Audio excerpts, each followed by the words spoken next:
అదే RTV app వార్తల్ని క్షణాల్లో చదివే అవకాశం ఉంటుంది. ఒక న్యూస్ పేపర్, ఒక టెలివిజన్ ఛానల్ మీ చేతుల్లో ఎప్పుడూ ఉంటాయి.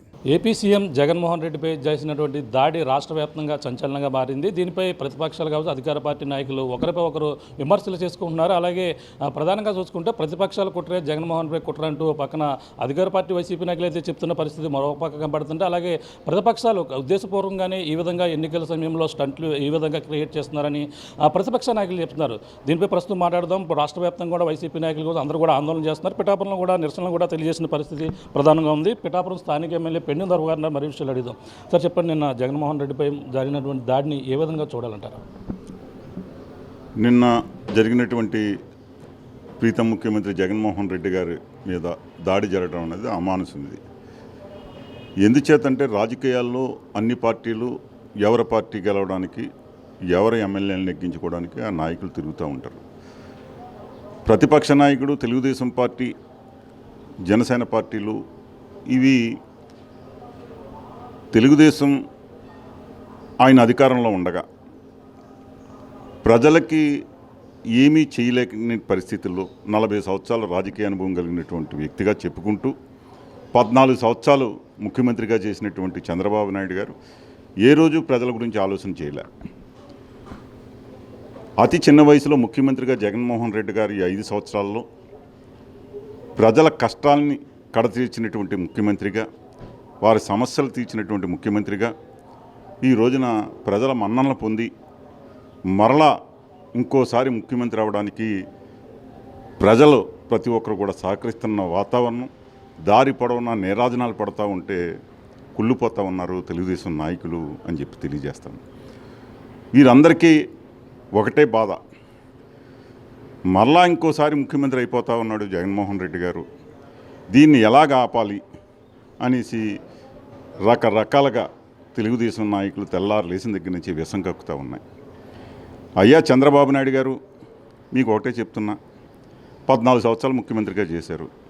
నేను ఈ పథకం చేశాను, ఈ పథకం ద్వారా రాష్ట్ర ప్రజానీకానికి నేను ఉపయోగపడ్డాను, అక్క చెల్లెమ్మలకి నేను ఈ రకంగా ఉపయోగపడ్డాను అనే దిశగా మీరు ఒక్క పథకం చెప్పగలరా అని చెప్పి తెలియజేస్తా ఉన్నా. ఆ రోజు ఎన్టీ రామారావు గారు పెట్టిన పథకాలనే మీరు తూట్లు పొడిచినటువంటి చరిత్ర మీది.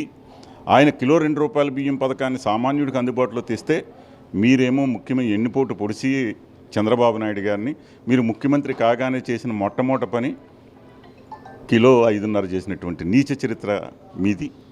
అలాగే ఎన్టీ రామారావు గారు మద్యపాన నిషేధం చేస్తే మీరు వెంటనే మద్యపాన నిషేధాన్ని మీరు అధికారంలో రాగానే ఎన్టీ రామారావు గారు పెట్టింది తీసివేసిన నీచ చరిత్ర మీది. ఈ రకంగా మీరు ఏ రకంగా ప్రజలతోటి ప్రజల సమస్యలను తీర్చే విధంగా అరాకొర పథకాలని చూపించి మళ్ళా ఇంకోసారి ఓట్లు వేయించుకోవడానికి ప్రయత్నం చేసినా ప్రజలు తిప్పుకొట్టారు. ఎందుచేత చెప్తున్నానంటే, ఎలక్షన్ల ముందు పసుపు కుంకుమ పెట్టి మళ్ళా ప్రజలను మోసం చేద్దారని ప్రయత్నం చేశారు, ప్రజలు తిప్పుకొట్టారు. ఈ రోజున జగన్మోహన్ రెడ్డి గారు దాదాపు 30 నుంచి 35 పథకాలు పెట్టి ఈ రాష్ట్ర ప్రజానీకం అన్ని రకాల, అన్ని కులాల, అన్ని మతాలని కూడా ఈయన వాళ్ళ సమస్యలను తీర్చిన ముఖ్యమంత్రిగా ఈ రోజున ప్రజల్లో బస్సు యాత్ర ద్వారా వస్తూ ఉంటే మీరు కుళ్ళిపోతారా, రాళ్ళతో దాడి చేస్తారా, ఇదా మీ సంస్కృతి అని చెప్పి మేము అడుగుతూ ఉన్నాం. ఇది ప్రజలు చూస్తూ ఉన్నారు. ప్రజలు తగిన గుణపాఠం మీకు తెలియజేస్తారని చెప్పేసి ఎన్ని పార్టీలు కలిసి వచ్చినా జగన్మోహన్ రెడ్డి గారి గెలుపుని ఎవ్వరూ ఆపలేరని చెప్పి తెలియజేస్తా ఉన్నాం. అంటే ఇది సింపతి కోసమే ఈ ట్రిక్స్ ప్లే చేస్తున్నారు. గతంలో కోడికత్తి కూడా ఇలాగే చేశారు. అదే డ్రామా ఎన్నికల సమయంలో ఇప్పుడు ఈ విధంగా చేస్తున్నారని చెప్పేసి అంటున్నారు. దాన్ని ఎలా చూడాలి? కోడికత్తి ఎవరున్నారు అధికారంలో? ఆవేళ తెలుగుదేశం పార్టీ ఉన్నది కదా. జగన్మోహన్ రెడ్డి గారు కోడికత్తి డ్రామా ఆడితే వాళ్ళు తరదీయచ్చు కదా. ఇవాళ అధికారంలో ఉన్నారు. కోర్టుకు వెళ్ళిన తర్వాత ఏ ప్రభుత్వానికి వాళ్ళ చేతుల్లో ఉండదన్న సంగతి వారికి తెలియదా? అంటే తెల్లారు లేచిన దగ్గర నుంచి ప్రజలను నమ్మిందారని, ప్రజలను మోసం చేద్దారని మీరు ప్రయత్నం చేస్తారా? ఇదా సంస్కృతి? ఇదా మీ రాజకీయం? అసలు మిమ్మల్ని అడుగుతా ఉన్నా, ఎవరైనా సరే అధికారంలో ఉన్నారా? వేళ కోడికత్తి ఒకరు దాడి చేశారు, అధికారంలో మీరే ఉన్నారు. మీరు వెంటనే మీరు తేటతల్లం చేయొచ్చు కదా. ఎందుకు చేయలేకపోయారు? జగన్మోహన్ రెడ్డి గారు వచ్చిన తర్వాత మీరు తేల్చాలంటారు. తేల్చడానికి అది కోర్టు పరిధిలో ఉన్నది. ఈయన ఎలా తెలుస్తారు? అది తెలియదా మీకు? అన్నీ తెలుసు, కానీ బురద జల్లాల, ఏదో రకంగా జగన్ గారిని బద్నాం చేయాలా, ఇదే మీ ఆలోచన. అంతమించి ఏమన్నా ఎప్పుడన్నా ప్రజల గురించి కానీ దేని గురించి అన్నా ఆలోచన చేశారా? అతి చిన్న వయసులో ఇన్ని పథకాలను పెట్టి ప్రజల కష్టాలను కడచేస్తున్నటువంటి ముఖ్యమంత్రిని తెల్లారు లేచింది నుంచి మీ తెలుగుదేశం నాయకులు అందరూ కూడా విసంగక్కుతూ ఉన్నారే. ఇది ధర్మమా? చేసిన మంచి చెప్పండి, చెడు ఉంటే చెప్పండి, దాన్ని సమర్థించుకుంటాం. అది మా జగన్మోహన్ రెడ్డి గారిది ఒక విధానం. ఆ విధానంతో ఈ రోజున ప్రజల మన్ననలు పొందాం. మేము తప్పనిసరిగా ఈ రాష్ట్రంలో 175కి 175 ఎందుకు నెగ్గకూడదు అనే దిశగా ఈ రోజున మా ప్రయాణం జరుగుతూ ఉంది.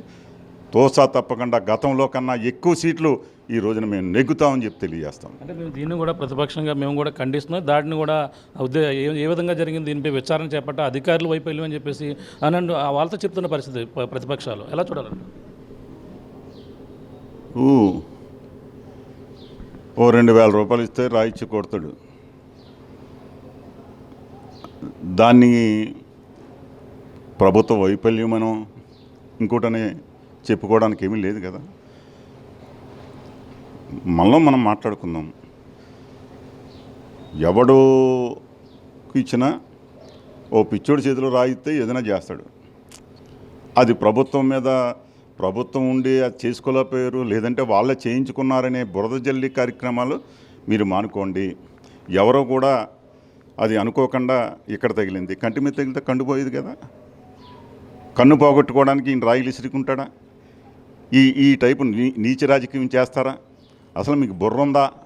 తెలుగుదేశం నాయకులు అచ్చెన్నాయుడు గారు కానీ ఇలా మాటలు చూస్తూ ఉంటే రాజకీయంలో ఎందుకున్నావా అనే అసహ్యాత్మక రాజకీయం అంటే ఆ దిశగా తెలుగుదేశం నాయకులు ప్రవర్తన ఉంది అని చెప్పి తెలియజేస్తాం. ఓవర్గా చూస్తే పిఠాపురంలో రాజకీయ పరిణామాలు ఎలా ఉన్నాయి? ఇక్కడ పవన్ కళ్యాణ్ పక్కన పోటీ చేస్తున్నారు, ఎంతో కూడా తెలిసింది. ఈ నేపథ్యంలో వంగ గీత గారితో కలిసి మీరు ఏ విధంగా ప్రచారం చేస్తున్నారు? ఇప్పటికే ప్రచారం అంతా కూడా జోరు పెంచాము, పక్కన 1,00,000 మెజార్టీ వస్తుందని జనసేన నాయకులు అంటున్నారు. ఎలా చూడాలంటారు? ఈరోజు మేము ఈ 5 సంవత్సరాల్లో పిఠాపురం నియోజకవర్గంలో 22,000 పట్టాలు ఇచ్చాం. ఎప్పుడు తెలుగుదేశం నాయకుడు చంద్రబాబు నాయుడు గారు ఏవి ఒక పట్టా కానీ ఏది ఇవ్వాల. మేము 22,000 పట్టాలు ఇవ్వడమే కాకుండా అందులో 13,500 మందికి ఇళ్ళ లోన్లు కూడా ఇచ్చి కన్స్ట్రక్షన్ చేసి ఉన్నాయి. ఆ దిశగా అమ్మఒడి పథకం కావచ్చు, విద్యా దీవెన కావచ్చు, విద్యా వసతి కావచ్చు, ఆటో వర్కర్స్ కావచ్చు, లాయర్స్ కావచ్చు, అన్ని రకాలుగా కూడా ప్రతి ఒక్క కులాన్ని వర్ణాన్ని ఆయన ఆదరించాడు. కాబట్టే ఈ రోజున పిఠాపురంలో మేము చేసిన జగన్మోహన్ రెడ్డి గారు చేసినటువంటి అభివృద్ధి కార్యక్రమాలే కాదు, సంక్షేమ కార్యక్రమాలే కాదు, ఈ రోజున 100% ఇక్కడ మేము గెలుస్తామని చెప్పేసి తెలియజేస్తా ఉన్నాం. అంటే మండలానికి ఒక నాయకుడిని పెట్టారు, పెట్టుకుని ఈ విధంగా నన్ను ఓడించేందుకు ప్రయత్నిస్తున్నారు. గతంలో భీమవరం కావచ్చు, గాజువాక కావచ్చు, ఈ విధంగా ఓడించారు. ఇప్పుడు కూడా పిఠాపురంలో ఓడించేందుకు వైసీపీ వ్యూహాలు పెడుతుంది, మా పెద్ద నాయకులు పెడుతున్నారు అని చెప్పేసి అంటున్నారు. ఎలా చూడాలి? రాజకీయంలో ఎవరి వ్యూహాలు అనుకుంటాయి, వారు వ్యూహాలు పెట్టుకోవచ్చు. మండలానికి కాకపోతే గ్రామానికి ఒక నాయకులను పెట్టుకోమనండి. మేము మండలానికే కదా నాయకులను పెట్టుకుంటా, మీరు గ్రామాలకు పెట్టుకోండి, చెయ్యండి ఎలక్షను. ప్రజలు ఏదైతే వాళ్ళు గుర్తించారో, ఎవరికైతే ఓటేయాలనుకున్నారో ప్రజలు వారికే ఓటేస్తారు. అది మండల నాయకుల ద్వారా కావచ్చు, గ్రామ నాయకుల ద్వారా కావచ్చు, అక్కడ ఉండే కేడర్ ద్వారా కావచ్చు. ఈ రోజున ప్రజలు ఓటేయడానికి సిద్ధంగా ఉన్నారు. మా నాయకులందరం కూడా కష్టపడి పనిచేసి ఈ నియోజకవర్గంలో వైఎస్ఆర్ పార్టీని గెలిపించడానికి మా శక్తి వంచన లేకుండా ప్రయత్నం చేస్తాం, నెగ్గుతున్నాం మంచి మెజార్టీతో. Thank you sir. చూస్తున్నా ఇది పరిస్థితి. పిఠాపురంలో రాజకీయ పరిణామాలు చూసుకుంటే ప్రధానంగా వైసీపీ తరపున అయితే ఇప్పటికే విస్తృత ప్రచారాలు అయితే చేస్తున్నారు. పక్కన వంగా గీతకు సపోర్ట్ చేస్తూ పెండి దొరబాబు తన అంతూ కూడా కృషి చేస్తున్నారు. ఏదేమైనా జగన్మోహన్ రెడ్డిపై చేసినటువంటి దాడి చాలా దుర్మార్గం అని చెప్పేసి అన్నారు. ప్రతిపక్షాలు ఈ విధంగా తనపై బుద్ధ జల్లేరు కావాలని ఉద్దేశపూర్వకంగా ఈ విధంగా చేస్తారంటూ చెప్తున్న పరిస్థితి ప్రధానంగా ఉందని చెప్పాలి. ఏదేమైనా పిఠాపురంలో కావచ్చు, అలాగే పిఠాపురం వైసీపీని నెగ్గించి తీరుతాం, అలాగే రాష్ట్ర వ్యాప్తంగా మళ్ళీ జగన్మోహన్ రెడ్డి సీఎం కాబోతున్నారంటూ పెండి దొరబాబు గారు చెప్తున్న పరిస్థితి ప్రధానంగా ఉందని చెప్పాలి. ఇది ఉన్న తాజా పరిస్థితి. కేవలం రాముతో ప్రకాష్ RTV పిఠాపురం నుంచి. మరిన్ని వీడియోస్ కోసం ఛానల్ ని సబ్స్క్రైబ్ చేయండి. లేటెస్ట్ అప్డేట్స్ కోసం వాట్సాప్ ఛానల్ ని ఫాలో చేయండి. అండ్ లింక్ డిస్క్రిప్షన్ లో ఉంది.